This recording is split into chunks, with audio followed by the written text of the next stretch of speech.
Hello. As we start thinking about what the colonization of the Americas meant for the future foundation of the United States government, I'd like you all to engage in a little thought experiment. I want you all to think about the first time you set foot into a new classroom, any classroom, whether it was a political science class or your first day at college or maybe your first day in high school. I want you to think a minute about what happened. How did you decide where you were going to sit on that first day?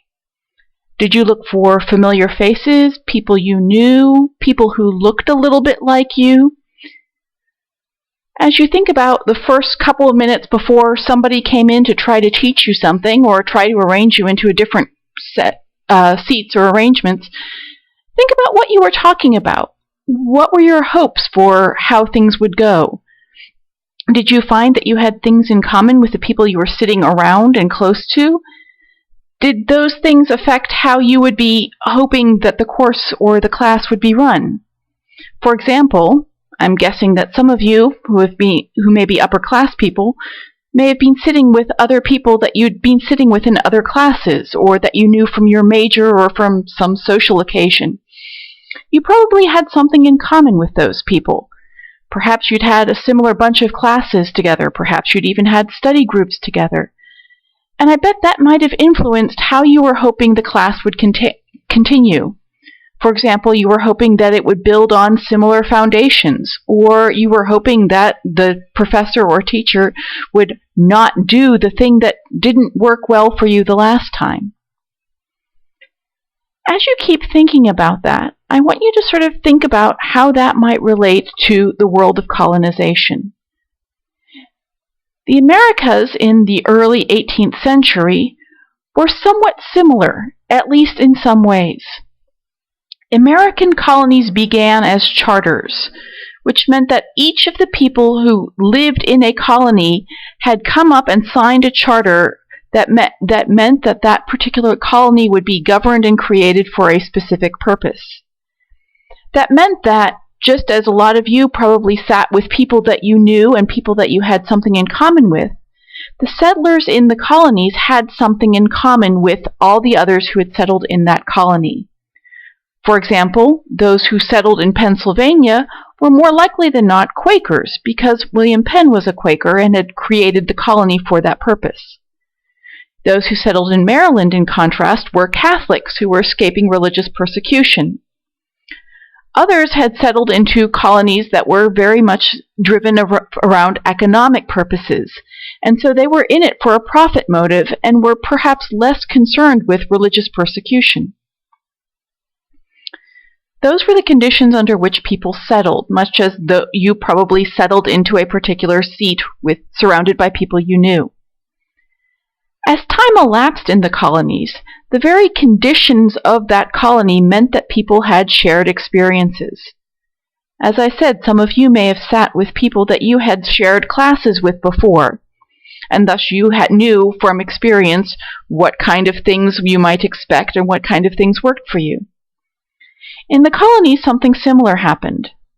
The Carolinas, for example, had tobacco and plantation culture, and thus that created a very specific set of needs and shared experiences.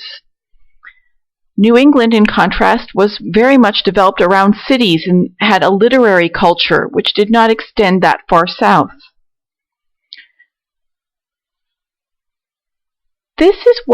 So within the colonies themselves, people began to have different experiences and began to relate very much to each other as they were in their colonies, and didn't have as much in common across all these borders. A person from South Carolina visiting Boston might find that aside from a common language, still also heavily influenced by dialect, they did not really share that much of a common outlook.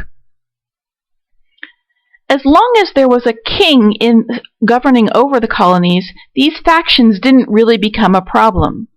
Likewise, if you think about it very hard, in most of your classrooms, as long as you have someone taking charge of what's going on in the day-to-day activity, factions don't really become a problem.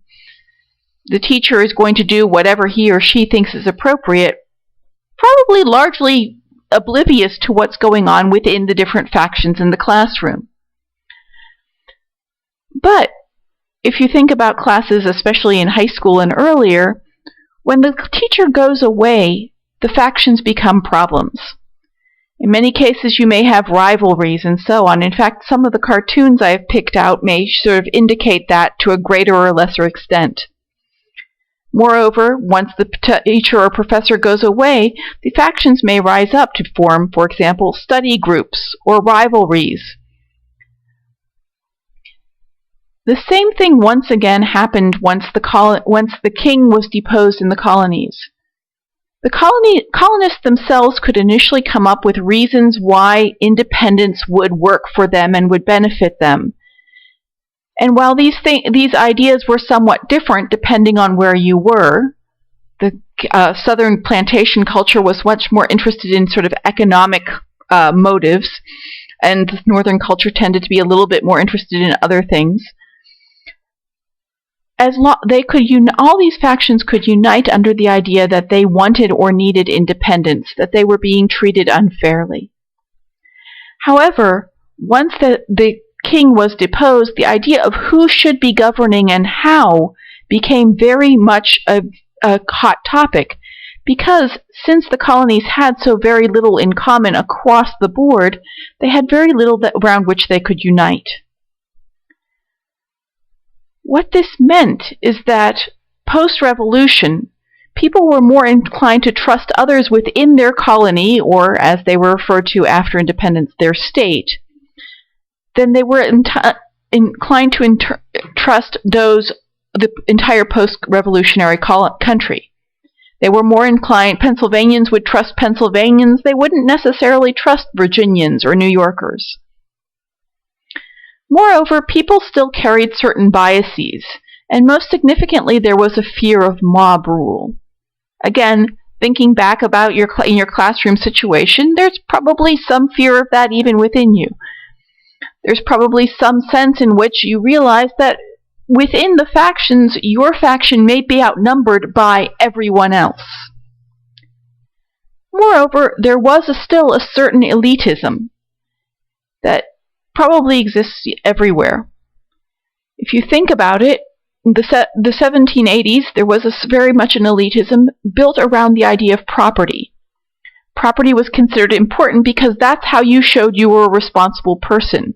Property was, compared to in England, relatively easy to get. And so if you didn't have your own piece of land or your own house that you owned, people began to wonder why that was, and began to suspect that you might not be particularly able to carry on your own affairs. In post-colonial government, there was a desire to make rules so that there would be a permanent agreement how everything would work together.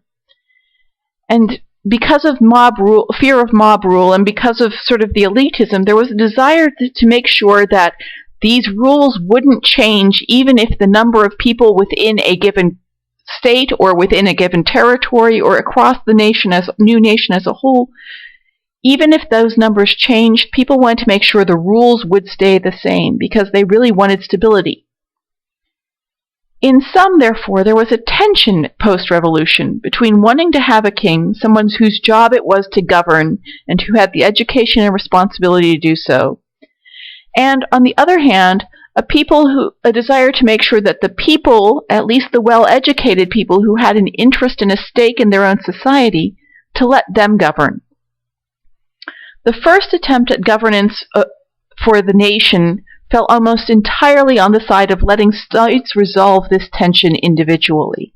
That is, to let New York figure out how to resolve this tension for New Yorkers, to let Pennsylvania decide how to resolve this tension for Pennsylvanians, and so on. As you read over the next set of readings, look at what national government was allowed to do in this era, and what it was not, and see if you can see these tensions playing out even in the Articles of Confederation. Talk to you later. Bye-bye.